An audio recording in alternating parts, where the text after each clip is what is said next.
La exquisita ignorancia radio. Oídos nuevos para propuestas nuevas.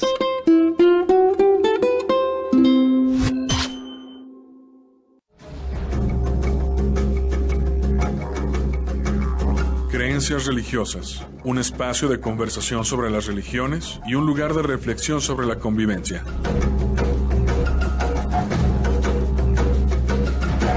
Este programa es producido tanto por el Centro de Estudios Religión y Sociedad y la Maestría en Estudios Filosóficos de la Universidad de Guadalajara, como por el Departamento de Formación Humana del ITESO.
La exquisita ignorancia radio.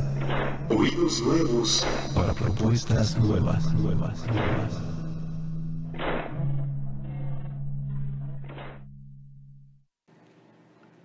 Muy buenas tardes con esta canción de Las Ánimas. Arturo, pues buenas tardes. Hoy vamos a hablar en torno a el Día de Muertos. Sí, oye, Darío, muchísimas gracias. Buenas tardes. Saludos a nuestro auditorio, a quienes nos están escuchando. A Jonás le damos las gracias allá en los controles. Y bueno, a todos ustedes bienvenidos. A mí me gustó la canción. Es una canción muy antigua. Y bueno, un marco que ya veremos, la cuestión del purgatorio, la cuestión del día de los fieles difuntos, de todos los santos, el 1 de noviembre, el 2 de los fieles difuntos, que ya abordaremos. Y pues una festividad que está próxima y que es por eso que hoy hablaremos de ella. Sí, fíjese que si le sorprendió a usted un poco la melodía, hay que decirle que esta se inscribe dentro de los rituales antiguos para los difuntos. Son cantos para los difuntos, para la memoria de ellos, van junto con el levantamiento de la cruz y luego esta idea de las ánimas que están en pena, las que sufren. Está todavía la idea del purgatorio hoy ya en los ritos católicos la idea del purgatorio ha desaparecido. Aunque todavía aparece, yo lo he oído en la cuestión de difuntos. Bueno, sí, todavía como un espacio de purificación, pero ya no es tan fuerte como antes del concilio. ¿Tú crees que lo van a desaparecer, Arturo? Pues mira, finalmente son constructos para explicar la existencia humana y en la medida que ya no sea muy útil, seguramente que se irá dejando de lado, no porque desaparezca de los libros, sino porque ya no le da sentido a mucha gente. No, yo te decía por la desaparición del limbo, ¿no? Del limbo, ¿verdad? Sí. Pero mira, a mí me gustó de esa canción, las ideas de que nos presentan como una especie de retrato del pensamiento, yo creo que hasta los años 60, de manera fuerte, y todavía hoy en algunos católicos, ánimas que están en pena, que necesitan oraciones, que pierden los vínculos familiares. Cuando narran el purgatorio dicen lúgubre mansión, las llamas nos queman, nos envuelven. No sé, me recordó hasta el ánima sola. Sí, todo esta despliegue que hubo de murales, de pinturas en torno al ánima sola, y que aún hoy a las afueras de los templos católicos se vende, que es una mujer encadenada entre llamas, y que en mucho tiempo también se les dedicaron altares, porque al rezar, esta es la creencia que se generó con el tercer lugar, que era el purgatorio. Gracias a la oración podías purificarte y salir más rápido de este espacio intermedio en el cual muchísimas personas podían estar. Por eso lo de rezarle o hacer algunos altares al ánima sola, y ya veremos ahorita por qué esto de los altares de muertos, ¿no? Sí, también. Ahí nada más una observación. Seguramente algunos de nuestros radioescuchas, si han visitado algún templo católico nuevo, más o menos moderno, se va a dar cuenta que el ánima sola no existe, no está en ningún lado. Y en algunos templos antiguos, donde hubo, ya la han quitado. O a veces la dejan por ahí escondida, pero tiene que ver con una reformulación de las creencias religiosas a nivel institucional dentro del catolicismo. Y entonces la idea de que las oraciones de los cristianos ayudan a las almas del purgatorio, hacen que éstas no estén solas, entonces sería un contrasentido, aunque no recen por ella específicamente, pues finalmente sería como un reparto más de bienes de salvación, como una especie de comunión un tanto socialista de los bienes de las oraciones. A mí me tocó ver en algún momento una estatuilla que aquí en el Museo Regional de Guadalajara, aquí de esta ciudad, hay algunas estatuillas en barro del ánima sola que tuvieron en los años 50, 60 por ahí, y también se habla que el pan en figura humana puede representar también estas ánimas sola. Hoy todavía se puede conseguir este pan en forma humana, que es muy del origen de la Ciudad de México. Claro, y lo que tú señalas, Darío, es muy importante porque el hecho de que las creencias religiosas puedan moverse en términos institucionales no significa que en términos populares se dejen. La gente en los pueblos sigue cantando estas melodías, la gente sigue teniendo devoción al ánima sola, fuera de los templos, como tú lo señalas. Los vendedores de estampas y de novenas siguen ofreciéndola, aunque litúrgicamente no se considere importante. Pero bueno, tú has estudiado mucho los asuntos de los muertos. Pues mira, más o menos. O por lo menos has andado ahí caminando entre panteones. No, sí, y vaya que he visto, sí, sobre todo la cuestión de en los 90 tuve más interés sobre ello, pero fíjate que, perdón, nada más esto del ánima del purgatorio, había una cuestión del ánima de la basura en el norte que le llamaban. Ah, claro. Cuando se te perdía una cosa, ¡ay, ánima de la basura! Y era ánimas que te puedan ayudar a encontrar, bueno, en la creencia popular, en la creencia de la gente, sobre todo del norte, los objetos, ¿no? Pero eran estas ánimas del purgatorio, le expliqué. Y la cuestión es, a ver, ¿pueden salir de alguno de estos lugares? Pues del infierno se supone que no, pero... Yo recuerdo sí. una anécdota cuando la primera ocasión que me tocó coordinar una institución educativa, la secretaria, cuando aparecía un problema siempre, o se le perdían las cosas, cuando aparecía un problema y parecía que no tenía solución, o a ella se le perdían algunas cosas, me decía: pídale al ánima de la basura, porque el ánima de la basura le va a ayudar a encontrar la solución que usted necesita. O ella le pedía al ánima de la basura. Nunca tuvo una imagen, pero siempre tenía una veladora prendida para el ánima de la basura, con esta idea de los sufragios que se intercambian. Así es, bueno, y nada más quería hacer hincapié en esto. Pero bueno, viene una tradición enmarcada, sobre todo en esta película de Pixar, que fue un gran éxito, Coco, y que pues el medio mundo ya tiene la idea que la festividad de muertos es así. Y la otra, el arranque de la cuestión del festival de la calavera en la Ciudad de México. Aquí en Guadalajara el Festival de las Catrinas. Las Catrinas. Hoy en todo el país se ha presentado ya como una tradición las Catrinas, cuando pues yo hace unos 10 años yo no las ubicaba como una cuestión tradicional.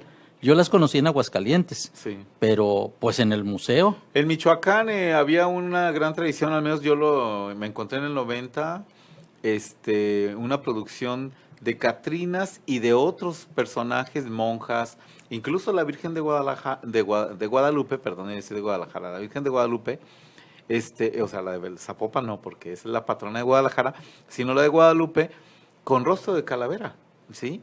En Capula es donde se realizaban todas estas figuras y que tuvieron bastante, como un poco, ¿cómo se dice?, de adorno y en exhibición aquí en el claustro de las Carmelitas, que ahora es un restaurante, el Posada de San Miguel, ¿sí? Ahí tuvieron bastante... Estás haciendo promoción al restaurante. Bueno, pues sí, está cerrado, creo, así que pues de todos modos, ese fue el claustro de esta Santa Teresa, pero a lo que me refiero es que ahí vi bastante tiempo de esto que se produjo en Capula y que hoy...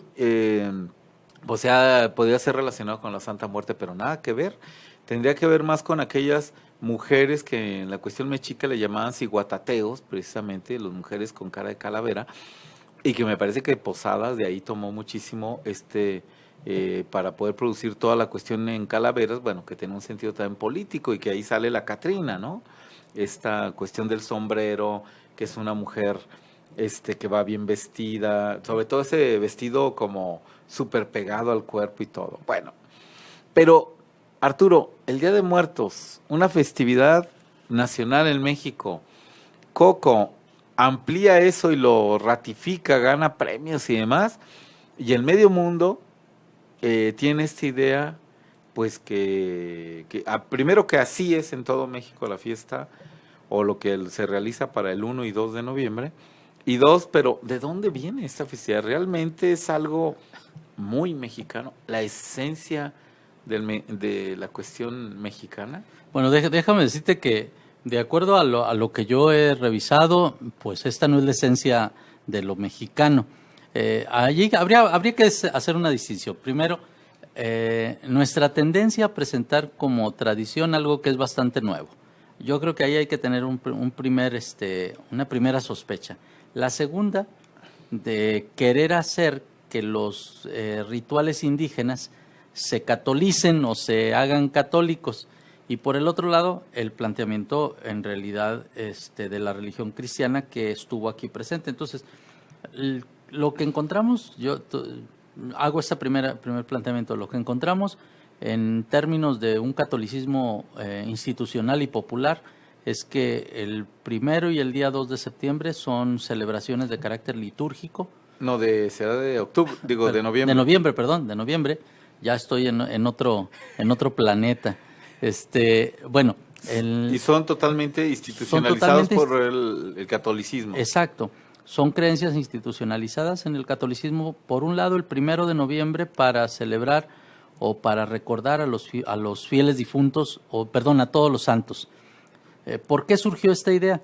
Bueno, hay distintas explicaciones. La última, o la que aparece incluso en los rituales religiosos, en los misales, en el breviario, tiene que ver con la idea de que hay una serie de santos anónimos que necesitan ser al menos festejados, recordados, venerados, en el sentido de reconocerles que tuvieron un papel importante. Entonces, los días del año se le suelen asignar a un santo, Tomás, Joaquín, etcétera, Ana.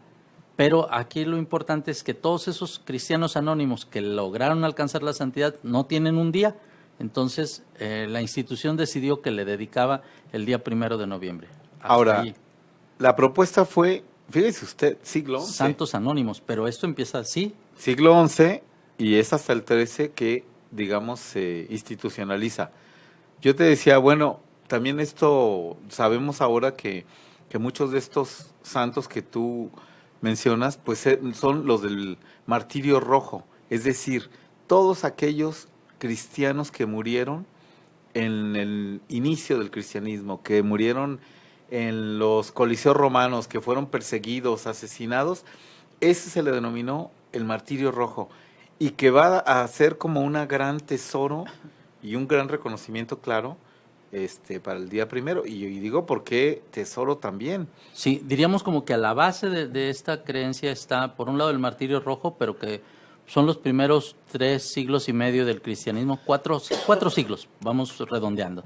Los primeros siglos del cristianismo está este martirio rojo. Ser cristiano era, ser martirizado siendo cristiano, pues era la garantía de que te ibas al cielo.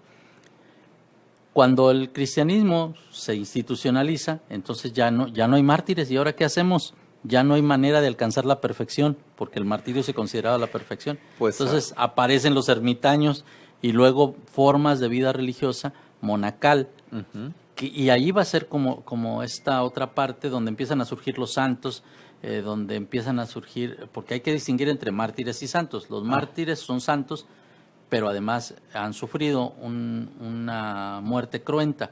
Y los santos, no mártires, pues estos se han perfeccionado por su vida. Pero tú... Esta es la segunda del martirio blanco ya, donde... Ya, exacto. Hay como dijéramos, una penitencia interna, un sacrificio, y entonces ya es en la oración, es en una vida con todos los valores cristianos que se busca precisamente este camino de la santidad. Pero ¿cómo llegamos a eso? ¿Cómo fue que llegamos a esto de todos los santos? De todos los santos. O sea, primero fue popular, entiendo. Pues sí, se propuso, pero luego se institucionaliza.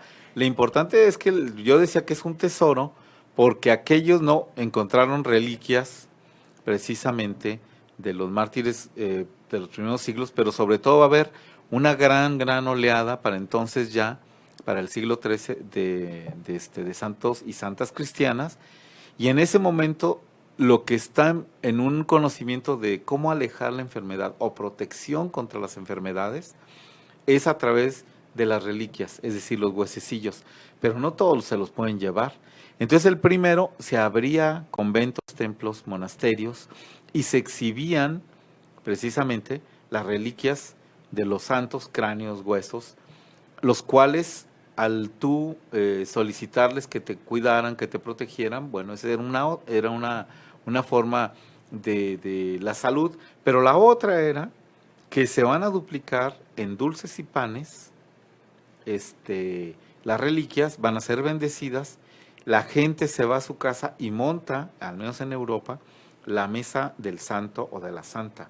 Una mesa, ponían las reliquias, las velas y la imagen del santo, de la santa, ¿no?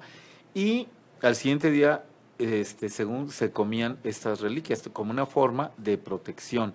Estamos hablando antes de la llegada de los europeos, sobre todo españoles, a las Américas, porque ahí es donde empezamos a ver cómo, bueno, esta mezcla del Estado mexicano, hay que decirlo, de los años 30, ¿no? Entonces, hay una base, y eso hay que reconocerlo, hay una base histórica dentro de la Europa medieval que nos llega después por herencia cuando aparece el cristianismo en este país. Y entonces se sincretiza con otras prácticas, pero en realidad la festividad de Todos los Santos y de los Muertos era una festividad católica, europea, sí. Y luego viene una gran epidemia en el siglo XIV por todos lados. Y a todos estos muertos también, que es en gran cantidad, pues va a ser el de los fieles difuntos. ¿Fieles difuntos por qué? A los hermanos que duermen esperando, digo, lo que se dice esperando la resurrección. La resurrección. Claro, en la teología antigua había tres tipos, o se consideraba que la iglesia tenía como tres grandes divisiones o niveles. La iglesia triunfante, que era la de los santos, los mártires y Dios y la Virgen María. Luego la iglesia militante, que eran los creyentes de a pie, que estaban vivos. Y luego la iglesia purgante. En esta iglesia purgante estarían los fieles cristianos que habían muerto, pero que estaban en el purgatorio, por eso la idea de purgante. Y estaban allí, por lo menos bajo la idea de que tenían que pagar o purgar su pena, la culpa que habían tenido por sus conductas, y esperando que los sufragios o la oración de los creyentes les ayudara a salir del purgatorio. Por supuesto, los cristianos o no cristianos que morían e iban al infierno, esos no tenían esperanza de vida futura de ninguna manera, se iban a la destrucción total. Pero los otros estaban allí esperando, y entonces empezaba a funcionar una especie de intercambio de bienes de salvación, de oraciones, misas. Misas cantadas daban más puntos que, bueno, nada más sin cantar, costaban más, claro. Y una cuestión sobre la oración para sacar del purgatorio. Hay un historiador francés que va a ser un libro interesantísimo, El nacimiento del purgatorio, que cuenta cómo se crea un tercer lugar. Y es a partir de este siglo XIII, XIV, que va a conformarse este tercer lugar, ¿no? Pero posteriormente, al menos aquí en el periodo novohispano, vamos a tener ya toda una institucionalización, pero digamos, el que va a morir y es rico, deja una beca a la cual se le llamó capellanías, es decir, creaba una beca para un cura, un religioso que oficiara las misas a nombre precisamente de este tutor, y a él se le otorgaba una beca. Ahora, a él le daban, pues, bueno, esta beca que se llama capellanía, para que se entienda, porque el dinero no se lo daban a él, iba a un banco donde se hacían los préstamos, y quien sacaba el préstamo pagaba esos intereses, y esos intereses se convertían en una beca de este clérigo, y que entonces se podía extender pues por muchísimos años. Además, podía morir y la beca, los que la tenían la deuda, podían seguir pagándola, y otro cura pudiera tenerla y seguir con las misas. Esta era, digamos, toda una economía novohispana en torno a la cuestión del purgatorio.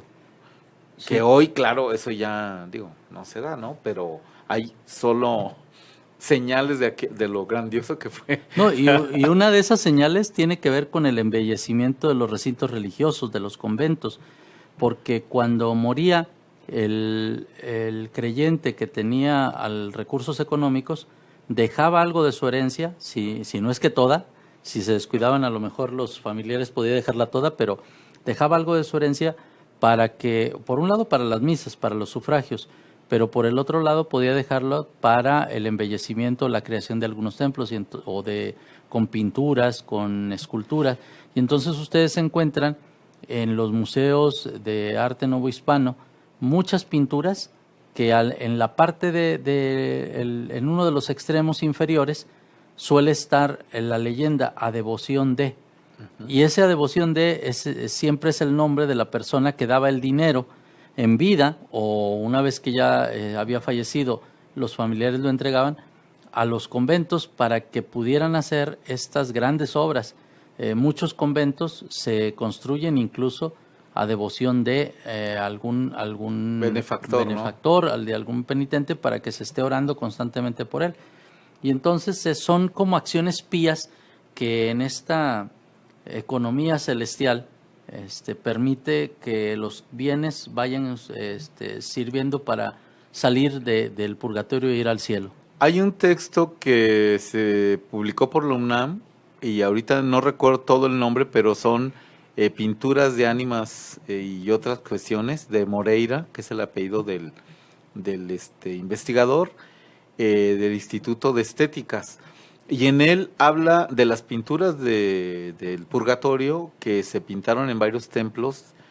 Creo que es Puebla, la Ciudad de México y Querétaro. Creo que es eso, pero si usted lo conoce bien, díganos bien la cita. Pero ahí aparece ya toda esta serie de despliegue de pinturas sobre un purgatorio, y son enormes las pinturas, los murales, en que se despliega esto que vemos en la estampita, pero ya en unos grandes muros de estas iglesias, y que todavía ahí permanecen.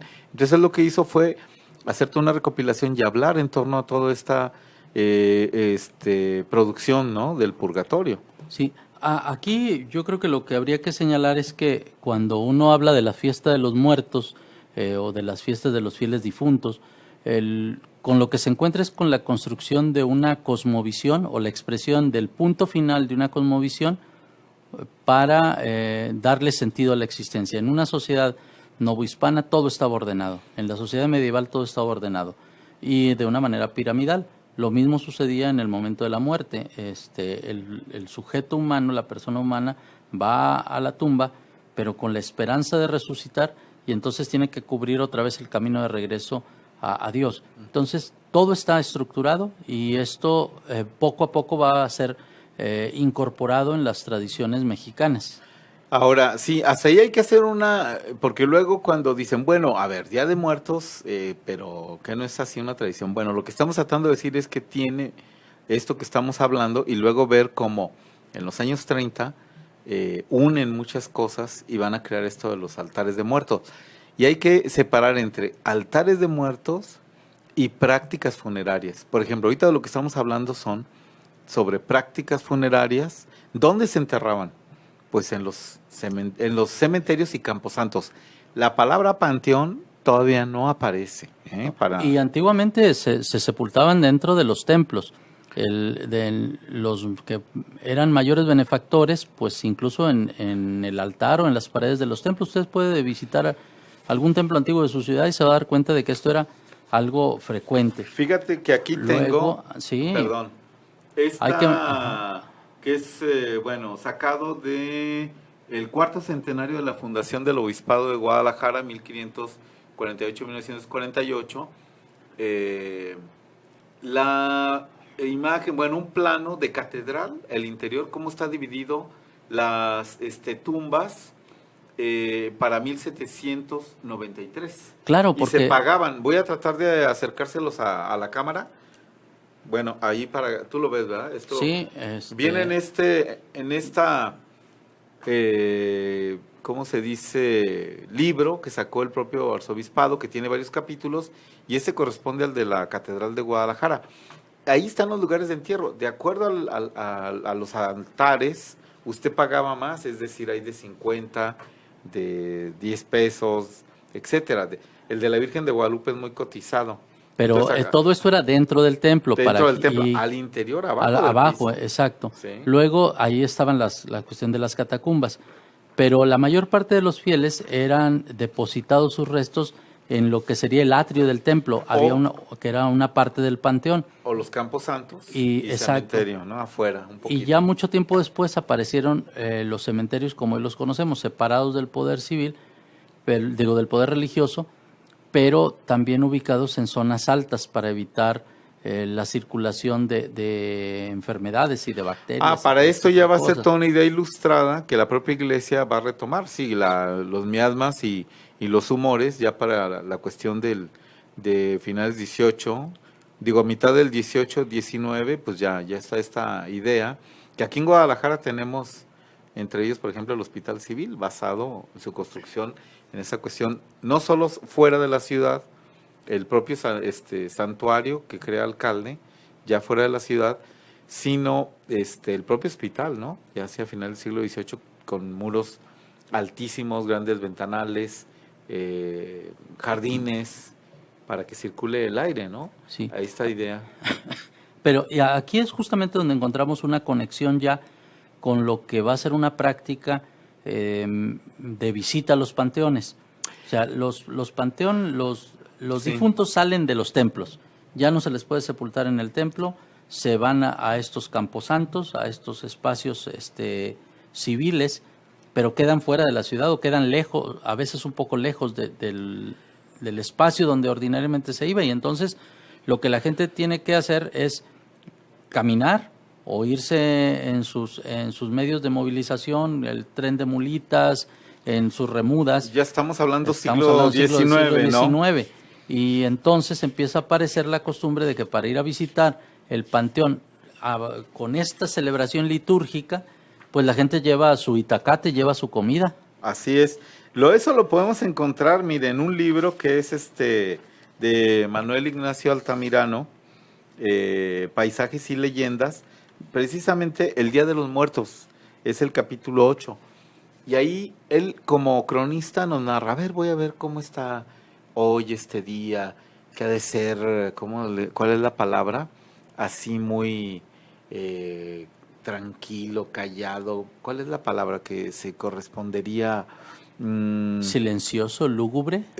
No hay otra así como muy formal. ¿Cuál sería? Sí. Sí, el día. Entonces él solemne. Pero recordemos que él está hablando esto a finales del siglo XIX, ¿sí? 1800, creo que es 90 y tantos. ¿Qué pasa en ese momento? Bueno, el siglo XIX había tenido todo lo que fue la iglesia que manejaban como la buena muerte. Es decir, procurar los curas, al menos quien estaba, que confesarte, toda una serie de fases que tú alguna vez has hablado acerca de esto, sobre la cuestión de cuándo ya se está muerto, cuándo decir que no, en alguna plática tocaste esto. Sí, claro. Pero era parte de la práctica de lo que se denominó la buena muerte. Y todo lo de la cuestión del purgatorio también, es decir, preparar toda la cuestión de la muerte, y más si se tenía dinero. Pero ¿qué pasaba con los pobres, etcétera? Bueno, ahorita hablaremos de eso. Pero viene, al menos aquí y en otros estados, los liberales, y van a tener este pleito, ¿no?, con la cuestión de la iglesia. Y entonces se va a denominar panteón. Lo que narra, y así cierro con esto, Altamirano, es su viaje a uno de los 3 panteones para este momento en la Ciudad de México, y va al de los pobres, ¿no? Entonces, pero va por el camino viendo esto que tú dices. Mira, llevan canastas, y reconoce a unas vecinas a las cuales saluda, y luego hay flores, y llega al panteón y espera algo solemne. Llega y hay jolgorio, hay música, hay pulque, ¿no? Y con eso de estar tomando pulque, pues surge la alegría, y surge el pleito, y otra vez la alegría. Y él dice el llanto. Y luego el recuerdo, surge todo. Me da risa porque dice, ahora voy a ir al otro, al de ricos, va al Panteón Francés, y llega y pues es casi lo mismo. Y entonces termina diciendo este artículo, bueno, ¿qué van a pensar los extranjeros de nosotros? Que los mexicanos somos unos borrachos, ¿no? Pleiteros, casi lo menciona. Pero ya en este artículo nos da cuenta de esta práctica, que ya el ir a los panteones se da por pero es una separación ya entre la iglesia. Aparte, ha pasado algunas crisis, al menos hay que decirlo aquí en Guadalajara, que han sido las epidemias, y que se ponen en entredicho porque la iglesia era la guardián o el guardián de los restos para la resurrección. Entonces había que cuidar esos restos para la resurrección. No se aceptaba, hay que recordarlo esto, la cremación. Eso era algo de paganos, ¿no? Y que esto viene hasta el concilio, ¿qué? Vaticano II. Pues, muchos años después ya como aceptación. Como una aceptación, y hoy, bueno, es un elemento que no sé si lo tocaremos, pero en la cual la iglesia se vuelve a posicionar para volver a enterrar a las personas dentro de los templos, cuando con esta teoría de los miasmas y los humores, pues era sacar a los muertos de la ciudad, no aceptar ya enterrarlos en sus conventos y todo, sino sacarlos hacia afuera. Y con esto pues se regresan a las iglesias, se regresan a sus parroquias, digo ya con la cremación, ¿no? Por las gavetas. Claro, y aquí el asunto es muy interesante. Por un lado, la iglesia ofrece una especie de cosmovisión que la gente, independientemente si había tradición o no en ese momento de altares de muertos, que no los había, pues eso hay que decirlo, No y lo tú sabía. lo abordarás en un momento más, pero en un primer momento la iglesia es la que detenta todo el poder simbólico sobre la cuestión de los muertos y el cuidado de los restos. Cuando salen los restos de las iglesias y los difuntos se tienen que enterrar fuera, entonces la iglesia ya tiene una distancia con los muertos, pero la gente no. Y entonces la gente va y visita ahora a sus muertos. Y en esta visita, pues se tejen todo lo que tú señalabas y que marcabas con esta narración. Al final de cuentas, la gente necesita comer. La gente necesita de alguna manera acercarse y bueno, comen donde se puede. Y si usted ha comido alguna vez encima de la tumba de un muerto, sabe que pues es un lugar donde no se le va a tirar las cosas porque está planito. Entonces, pues sucede que la gente empieza a usar la tumba casi como una mesa. Y no es que le pierda el sentido de lo sagrado, es que hay una relación con el difunto muy importante de cercanía. Entonces, que coma encima de la tumba de un muerto, pues no era algo extraño para el mexicano de esa época. Entonces se va empezando a generar, junto con la limpieza de la tumba, el ponerle las flores, el comer, se va generando ahora sí una especie de tradición que va a permanecer y después va a ser usada a favor de la construcción de una narración que justo la película de Coco va a pretender comunicar como si fuera la manera mexicana de celebrar a los muertos, ¿no? Sí, entonces, bueno, hasta aquí lo que hemos dicho es todos estos elementos históricos que llegan y que van apareciendo estas prácticas en el tiempo. Pero es hasta 1930 con el cardenismo que van a impulsar ampliamente esta cuestión de los altares de muertos por dos instancias, el INA, el Instituto Nacional de Antropología e Historia, y por la SEP, ¿sí?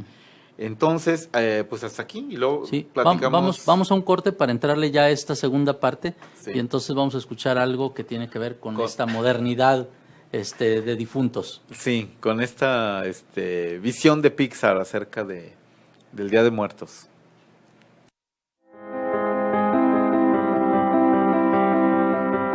Está usted escuchando Creencias Religiosas.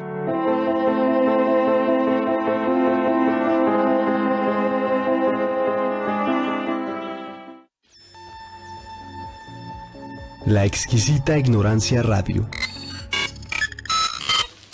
Oídos nuevos para propuestas nuevas.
La exquisita ignorancia radio. Oídos nuevos para propuestas nuevas.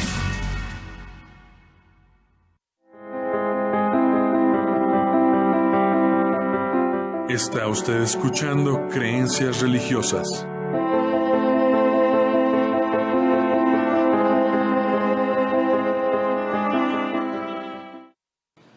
Pues ahí oímos el tráiler de Coco y en el cual estaba esta canción de Recuérdame, la memoria como la gran impulsora de esta cuestión de los altares de muerto, que en parte sí es recordar al otro, pero digo, hay una estandarización, ¿cómo le llamaríamos? Una idea muy fija de lo que sería precisamente la festividad, y además con el rollo de la aduana, ¿no? Que esto aquí que vivimos en México, pues del que va a Estados Unidos y regresa es como un castigo. Ahí hay dicho, si tú no regresas, no se te va a recordar, ¿no? Y toda esta cuestión de la aduana que es muy, muy norteamericano, esto de las fronteras y tu retrato, y si no, no pasas.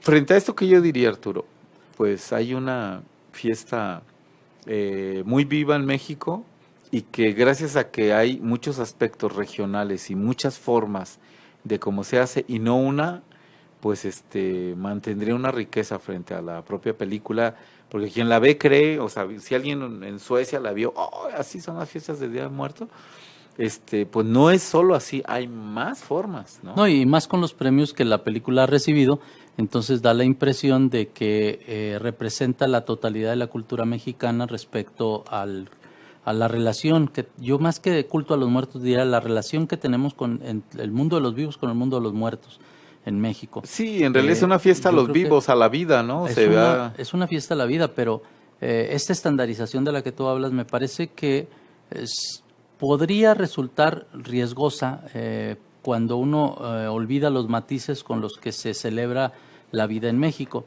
En ese sentido, yo creo que la película es un aporte, pero que es insuficiente para presentar lo que sería la relación del mundo de los vivos con los muertos. Y las formas en que se vive, por eso digo por regiones, cuando digo por regiones que hay en este país, por la riqueza material de expresión, de creatividad para hacer los propios altares, es muchísima.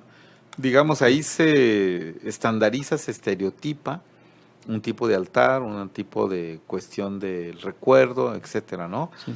Pero tú hablabas antes de ir al corte de que esta celebración, tal como la vivimos hoy, de los altares de muertos y todo este asunto, tiene que ver con una, casi diríamos que es una especie de política pública cultural en el periodo cardenista, y luego mencionaste a dos instituciones, al Instituto de Antropología e Historia y a la Secretaría de Educación Pública. A ver, ¿cómo ves tú ese asunto? Como difusores. Sí, hay una, porque cuando dicen, a ver, el Día de Muertos es un sincretismo, y entendiendo sincretismo, una unión entre elementos católicos y mexicas. Y se ha tratado de unir el 1 y 2 de noviembre a fiestas mexicas, cuando estos tenían, al menos los mexicas, ustedes pueden leer el texto de Sagún, las cosas de la Nueva España, o el que también se le conoce como el Códice Florentino. Pues, por ejemplo, el primer libro de las fiestas fijas, las fiestas movibles, o sea, son todo el año que hay una serie de festividades hacia la cuestión de la muerte, y que se ha querido a través de la narrativa del altar de muertos unir estas dos fechas. Segundo, hay ideas de un alma, o bueno, a ver, lo voy a decir así, el lugar de muerte, si eres católico, al menos cristiano en ese momento, de acuerdo a tus pecados, es al lugar, estos tres que hemos mencionado, ibas. Así, al cielo, al infierno o al intermedio que era el purgatorio. Así es, para al menos lo que se conoce de los mexicas había el Mictlán, que no sería un infierno, sino un lugar común, el Tlalocan, que sería con aguas, árboles, y que si morías ahogado con una enfermedad así de ampollas o cosas así, irías al Tlalocan. El tercer lugar sería el cielo, y un cuarto que se menciona es este árbol lleno de pechos, donde si los niños no llegaron a comer, por ejemplo, maíz, que era así como un elemento muy importante, sus energías volverían a ese árbol, ahí se estaría amamantando hasta que regresaron. Entonces hay una idea como de transmigración de almas. Entonces acá no es cómo pecaste, sino de acuerdo ¿Cómo moriste? ¿Cómo moriste? Entonces ya hay una gran diferencia ahí. La otra es, al menos yo retomo la idea que menciona Alfredo López Austin en cuerpo, ahí se me fue el nombre del texto, Ideología y Cuerpo Humano, hace un análisis del Códice Laud y de una imagen muy particular donde salen 3 energías que él va a manejar como cargas y que de acuerdo a estas cargas hay un ritual. Si vas a Tlalocan, si vas a Mictlán, si vas con el cielo. Ahora, en el cielo, las mujeres de parto, del amanecer a mediodía, del mediodía al atardecer, los guerreros. Pues se requería diferente tiempo para llegar a estos lugares, pero ya 1 año, 2 años, 3 años, ya te hicimos ritual de apoyo. Termina, ya no hay ritualidad. Entonces acá no, es cada año y durante... Sí, se termina ahí la ritualidad. Sí, porque ya a lo llegó. mejor la vemos continuar, pero porque son nuevos muertos. No es que... Sí, exacto. eso es diferente. Es diferente. Pero entonces estos elementos viene un choque. Ahora, los 3 que se hablan, los 3 niveles de los altares más comunes, pues era en función al infierno, el purgatorio y el cielo, ¿no? Y se decía, no, pero es el Mictlán, el Tlalocan y el cielo, ¿no? También. Entonces, hay una narrativa de la identidad del mexicano de unir todos estos elementos, incluso de prácticas de otra índole, para construir la cuestión del altar. Cuando me oyen decir esto, bueno, si entonces todo lo que nos estás diciendo sería entonces acabar con los altares, no, al contrario, ver la potencialidad que tiene precisamente esta cuestión cultural para producir más cosas, hacerlo más flexible, frente a otras fiestas, por ejemplo el Halloween, que ha servido mucho de o fiesta de muertos o Halloween, o sea, como una cuestión de identidades más, de, ¿cómo te diré?, de extranjería contra lo nacional, ¿no? Pero oiga usted, si ya nos vendieron un paquete que lo aceptamos gustosos y hasta con fiesta cuando lo recibimos, ya era la ciudad extendida, el auto, su majestad, como centro de convivio y de reunión los centros comerciales o mall, que si quiere llamarles así, y ahí en una esquina, como paquete de cable, oye, el Halloween, no, ese no lo quiero, oye, si aceptaste todo esto, ¿no? O sea, ya, toda esta práctica de capital, yo pienso que más bien se puede asimilar, y es ahí, sí, se pueden ver niveles, claro, de pugna por el consumo en centros comerciales, de toda la cuestión de Halloween. En otra parte va a ser la flor, dulces, etcétera, para poder producir los altares. Ahí sí, y son mucho más vistosos los altares de muertos, ¿no? Que los de Halloween. Todo lo de Halloween, claro que está ahí. Pero ya luego a alguien que dice, no, pero vamos a una fiesta de disfraz, órale. Bueno, pues igual en los altares de muerto se pueden ustedes disfrazar desde muertos, zombies o lo que quiere, reinventarlo y hacer una fiesta y no pasa nada. A eso me refiero. Habría una flexibilidad, pero de entrada, que los altares de muertos sean como la esencia y que era una producción y que era entre sincretismo y todo eso. Bueno, esto lo hemos puesto en tela de juicio y como un canon y buscarle esta historicidad precisamente para darle una potencialidad. No sé si... Fíjate que yo daría un elemento de contexto que no hemos estado considerando. Los altares de muertos, con esa tradición de la que estamos hablando, surgen hacia los años 30. Con la cuestión cardenista. Con la cuestión ya de la influencia cardenista y los ideólogos cardenistas. Pero no hay que perder de vista el contexto. El contexto es un contexto de debate muy fuerte en términos políticos y religiosos de quién tiene finalmente el poder de orientar la identidad y de dar algún contenido a la identidad nacional.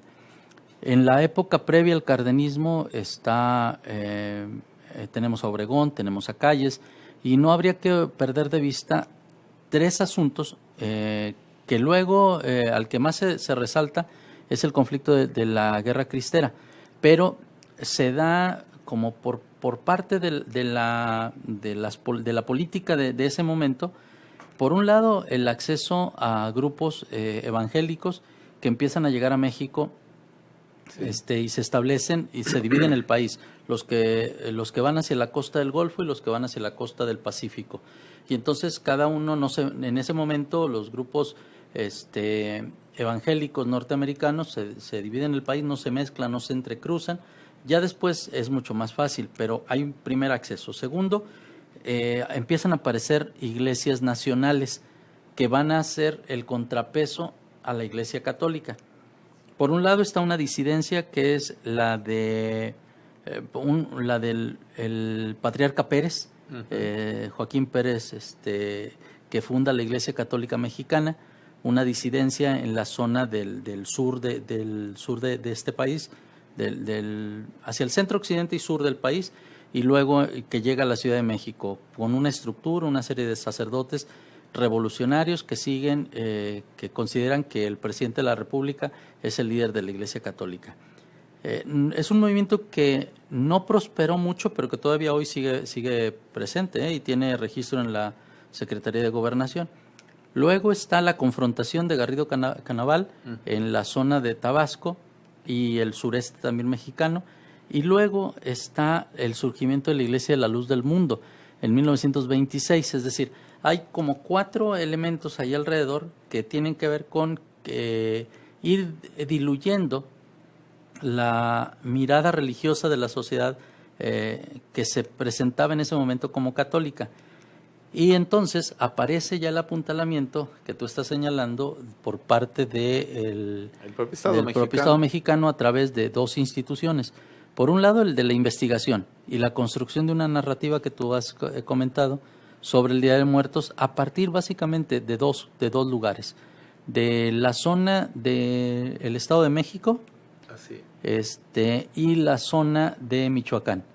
Y después presentándose como si fuese un evento nacional o una práctica nacional estos altares de muertos. Pero se olvidaron, por ejemplo, del culto a los muertos que existía en la zona también del centro occidente con las tumbas de Tiro. Y luego, a través de... eso ahí demuestra que no hay nada que ver con los altares, ¿no? Exacto, o sea, que aquí no era una práctica. Hoy ya empieza a meterse a través justamente de la segunda estrategia, área de estrategia, que es la Secretaría de Educación. Y entonces el Día de Muertos se festeja con estos altares. Es como el elemento central, pero yo no sé, tú que has revisado más, yo me atrevo a conjeturar esto. Bueno, sí, y la práctica, aparte de la puesta en escena del Estado mexicano, hay que contextualizarlo en una pugna que él tenía con la Iglesia Católica, es decir, entre secularización e Iglesia, ¿no? Y que hay otras prácticas que intentaron. Por ejemplo, después de Calles, siguió Pascual Ortiz Rubio, sí. Y el cual dice, oiga, hoy se va a ir como hasta, no sé, ¿cómo lo oye usted? Dijo, no, aquí en México, ¿para qué queremos el día de Navidad dioses extranjeros? Aquí tenemos dioses propios, que Quetzalcóatl entregue los juguetes el 25. Sí. Y el secretario de Educación le dice, señor presidente, acuérdese que acaba de pasar la cristiada, ¿no? Pues al menos hay fotos donde se hicieron pirámides, y los 2 años que estuvo Pascual Ortiz Rubio, regalaron juguetes, ahí está, y fue un debate.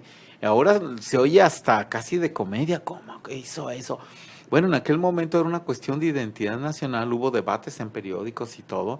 Los comerciantes se fueron por la más fácil, ya sea Quetzalcóatl, Santo Claus Reyes o el Niño Dios, compra en tal lado, ¿no? Entonces ellos tirándole a todos. Y esto nos muestra cómo hay estos pleitos entre Estado. Otro que nos mostraría aquí en la ciudad de Guadalajara, si ustedes vienen o son de aquí, pues conocerán la catedral, pero la catedral tiene una cruz de plaza, y esa cruz de plaza no existía. Se tuvo que tumbar hacia el lado de Oriente, donde está el Teatro de Gollado, ahí el Palacio de los Cañero, por ejemplo, que era de familiares de Roberto Cañero, el actor. Y luego hacia el ala donde hoy está la rotonda de los jaliscienses, el templo de la Soledad. Que incluso me mencionaban que había entre los que lo iban a tumbar que se negaron por una cuestión de conciencia, de no iban a destruir un lugar sagrado, ¿no?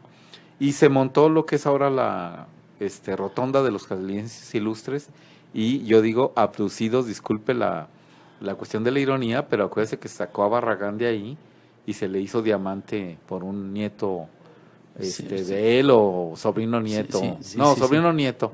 Entonces, bueno, y esto pero ya visto desde el aire, es una cruz de plaza.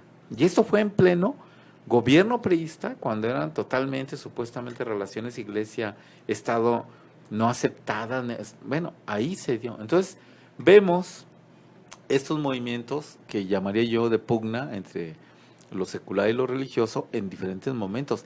Y el altar de muertos me parece que entraría en esta lógica porque pues es impulsado por instancias como identidad.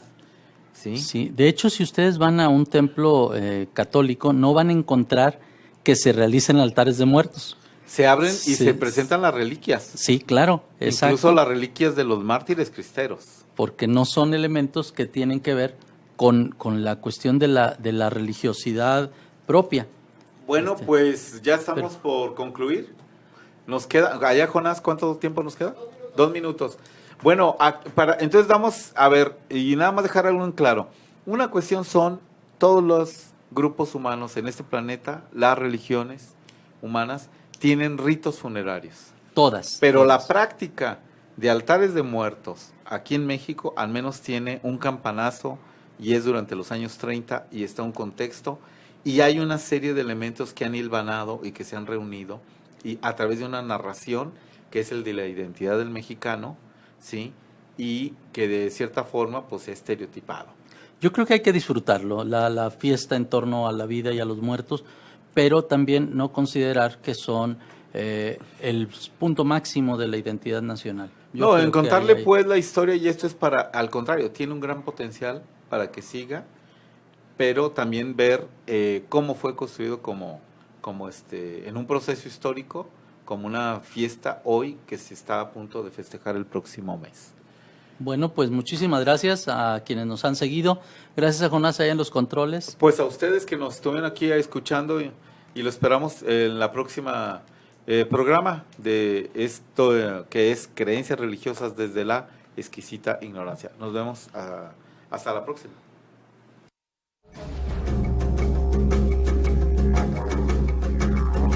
Creencias Religiosas concluye por hoy. Este programa es producido tanto por el Centro de Estudios Religión y Sociedad y la Maestría en Estudios Filosóficos de la Universidad de Guadalajara, como por el Departamento de Formación Humana del ITESO. Les esperamos el próximo miércoles a partir de las 7 de la noche por laexquisitaignorancia.com.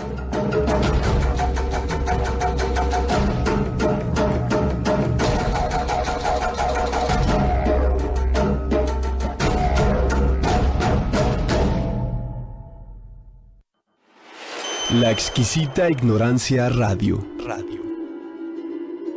Oídos nuevos para propuestas nuevas.